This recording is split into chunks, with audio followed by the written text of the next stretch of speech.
The meaning of the word ghetto is a big indicator of the persecution this community endured through history. And when finally they had the opportunity to shape their own destiny, their neighbors launched a full-scale invasion to usurp their territory. Welcome to the Why in History. I am Ajay Kaul, and today we are talking about the birth of the new nation of Israel post-World War II. The Merriam-Webster Dictionary defines a ghetto as a quarter of a city in which Jews were formerly required to live. Yes, in which the Jews were required to live. So if we go back to the 1800s, across Europe, there was a rise in anti-Semitism. Adolf Hitler took anti-Semitism to a different level, but anti-Semitism already existed in Europe.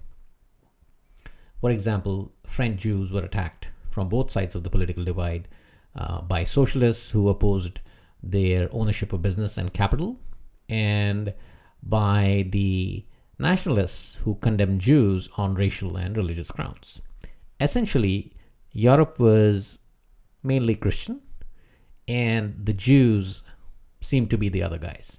And that's why there ended up being a rise in an anti-Jew sentiment.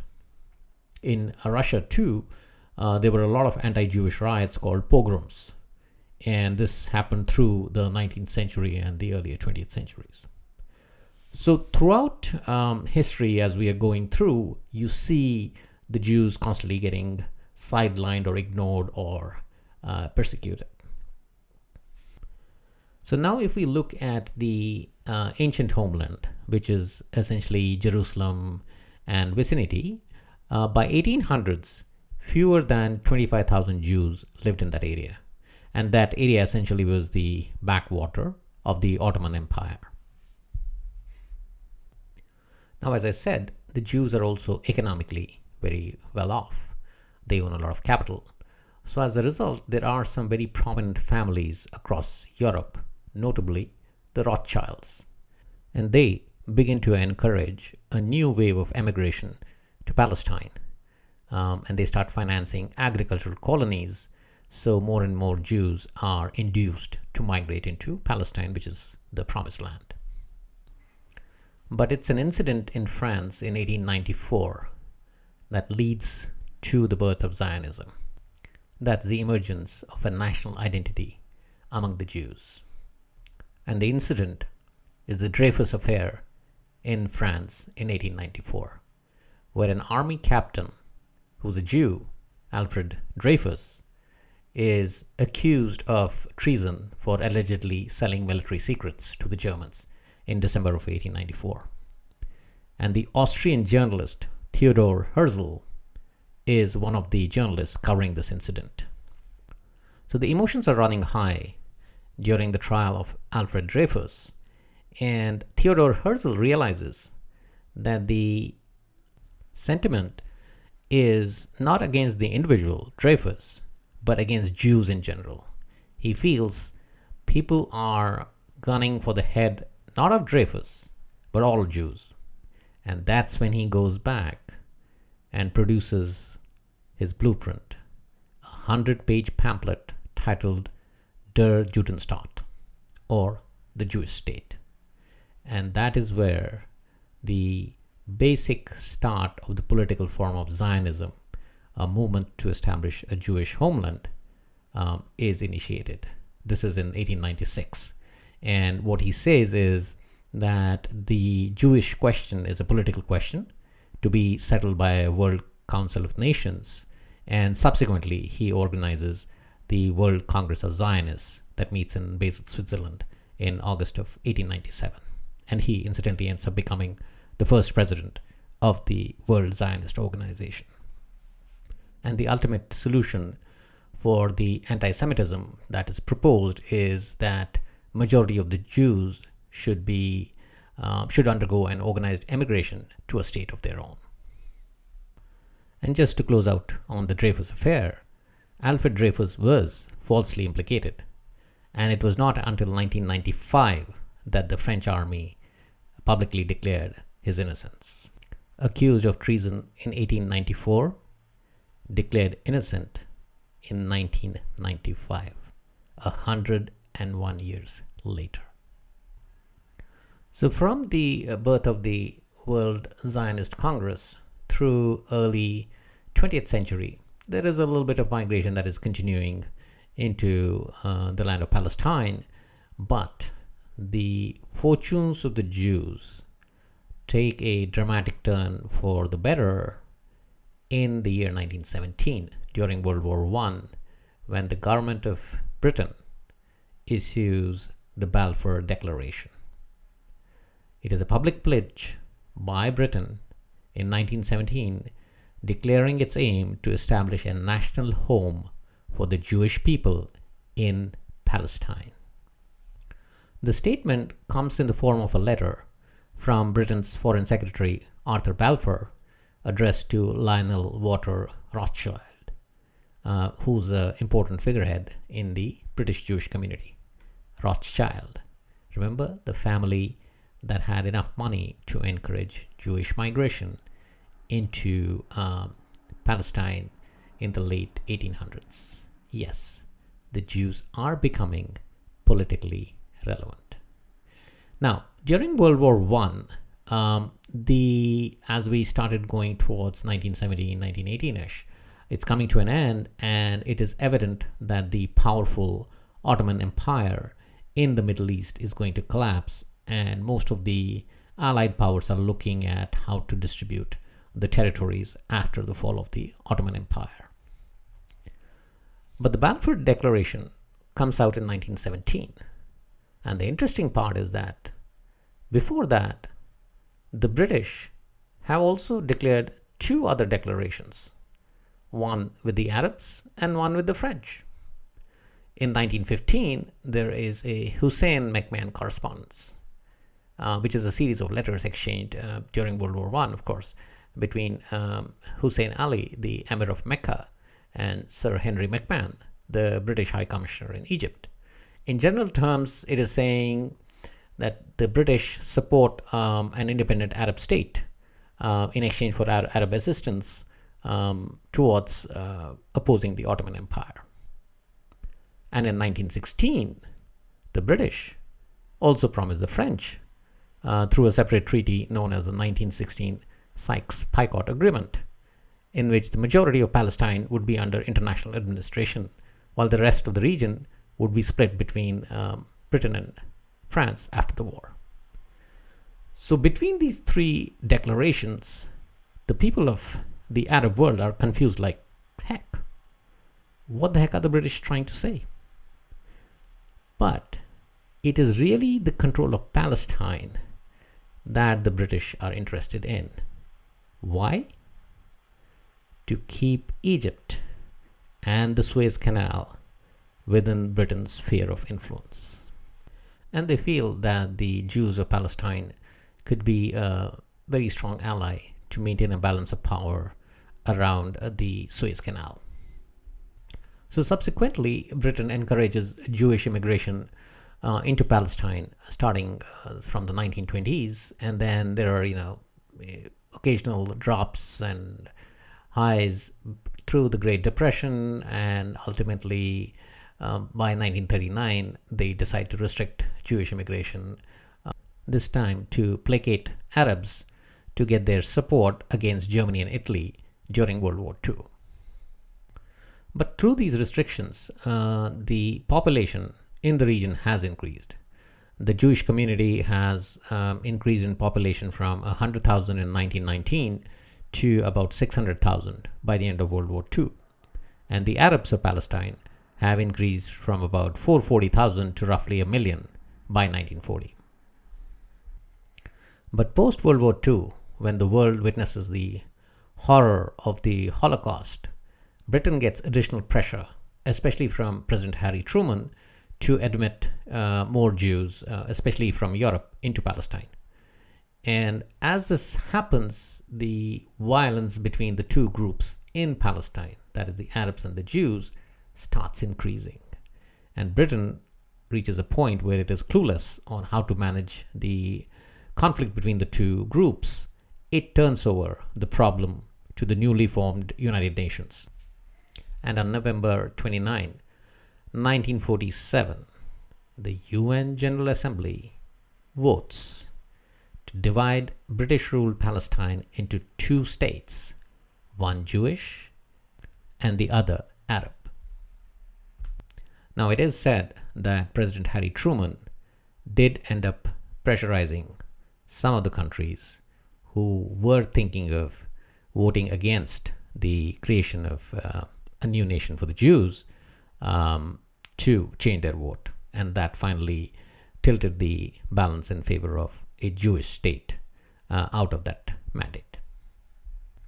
And as expected, the Arabs totally opposed this decision, and the violence between the two groups intensifies. So the Arabs are being led within Palestine by Haj Amin al-Husseini. He's the Grand Mufti of Jerusalem. And to counter that, Israelis also form their own group called Haganah. And they also start arming themselves and building sophisticated mechanisms to repel the attacks. Now, during this time, there is a leader who starts emerging in the Jewish section of Palestine, David Ben-Gurion. Originally from Poland, emigrated to Palestine in 1906, and David Ben-Gurion will go on to become the first prime minister of independent Israel. But at that moment, he starts planning out the future of Israel. And that is one key difference that happens between the Jewish section and the Arab section.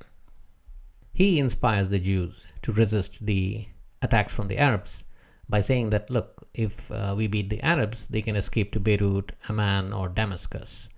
But Israelis, you guys have nowhere to go. So you have to stay put wherever you are. Don't run out of fear. And this instills a unity and also instills a national pride among the Jewish section of Palestine. And while all this is going on, he's also building his future strategy. He's thinking forward, and he's not taking anything to chance. And one thing that keeps him up at night is the fear that he will be attacked the moment the British leave. The neighboring 5 Arab states of Egypt, Iraq, Lebanon, Syria, and Transjordan, which is now Jordan. He's sure that they will do a full-blown invasion of his territories. And he is spot on, because right at that moment, the heads of those 5 neighboring states of Egypt, Iraq, Lebanon, Transjordan, and Syria are planning an invasion of Israel as soon as the British leave the region. Now, Ben-Gurion never underestimated his enemy. So he was preparing for a full-blown invasion. But his other strength was that he didn't overestimate them either. And he knew that despite the fact that the 5 neighbors would come together and launch a full-scale invasion, he also knew that their weakness was they were more into these boisterous speeches ahead of action. And he wanted to be aware of that and exploit that. So the first thing he needed to do was generate money, ask for donations. And the best place to do that was the United States. So he decided to fly to the United States to get the Jewish communities living in the United States to contribute funds so that they could build a strong and modern army to quell a potential attack by the 5 neighbors in the Arab region. But he has a very close friend and ally, a lady by the name of Golda Meir, who will go on to become the 4th Prime Minister of Israel and the 3rd woman in history to be the head of a government. She goes on a hunch and asks him to let her fly to the US and try to seek these donations. He agrees. Golda Meir flies with just $10 in her purse and lands in Chicago. And by the time she delivers her first speech to a big conference of Jews in Chicago, at the end of the speech, she calls David Ben-Gurion and says, "I have 25 Stephens pledged." Stephen being the code name for $1 million. So at the end of her first speech in Chicago, $25 million to the Israeli fund had been committed by the Jews in Chicago. By the time she left the US, she had $50 million in commitment, which was almost 3 times the oil revenue of Saudi Arabia in 1947. Now, while he's preparing for an all-out attack by the 5 Arab neighbors, he's also hoping for it. The reason being, if the Arab nations invade Israel, that means they are no longer honoring the UN resolution, which means he is also under no obligation now to honor the UN resolution, which means he could technically expand his territory. On May 14, 1948, the British formally leave Palestine, and at 4 o'clock on the same afternoon, David Ben-Gurion reads out a proclamation which says, "By virtue of the natural and historic right of the Jewish people, and by resolution of the General Assembly of the United Nations, we hereby proclaim the establishment of a Jewish state in Palestine to be called Israel." So finally, on May 14, 1948, a new nation of Israel was born. The United States and the Soviet Union were among the first countries to recognize the new nation of Israel. And as predicted, the 5 neighbors of Israel launched a full frontal attack on the same day, starting with an air attack over Tel Aviv. The Arab invaders outnumbered the Zionists, but the problem was there was lack of leadership, and even the training was suspect. The core issue was, among the Arab leaders, they had felt that this is a fledgling nation, will not have too much ability to defend itself, so we will just make an entry and the whole state will fall at our knees. That was a gross miscalculation, and this is exactly what Ben-Gurion was working on, while these guys were underestimating the strength and resilience that they would face in Israel. And as Ben-Gurion knew would happen, the Arab forces were very high into making big announcements. For example, on day 1 itself, Baghdad announced that Iraqi forces had captured the Rutenburg power plant. That was true. The only problem was that Rutenburg was part of Transjordan. So they were just getting into Arab territory and celebrating the fact that they were able to make it into the Arab territory. Within a month of the war, all sides accepted a UN ceasefire, and the Israelis took this time to re-equip themselves to be ready for the next phase. And it is said that during this time they got a lot of support from Czechoslovakia, which offered both arms and an airfield, and this was at the behest of the Soviet Union, because Stalin felt that if he could get a supporter in the Jewish state, that may end up being a useful thorn in the side of Britain and the United States, who were his Cold War enemies. By the time Israel secured the final armistice of the war in July 1949, it controlled 1/5 more territory than the original partition plan had specified. So, and on the other side, Egypt gained control of the Gaza Strip, and Jordan occupied the West Bank. Israel itself lost 6,000 soldiers with 30,000 wounded out of a population of 730,000. So it was a really devastating war for the new nation itself.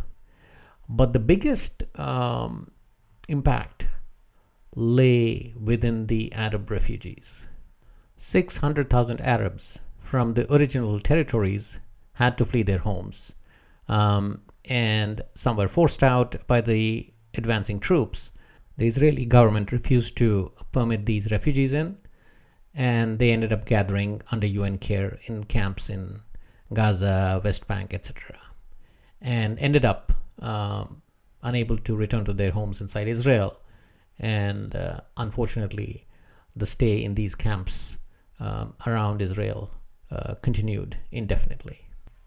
And subsequently, these settlements continue to be a sore point between Israel and the surrounding neighborhoods till today. That's all I have in this section of the program. Moving on to the quiz section.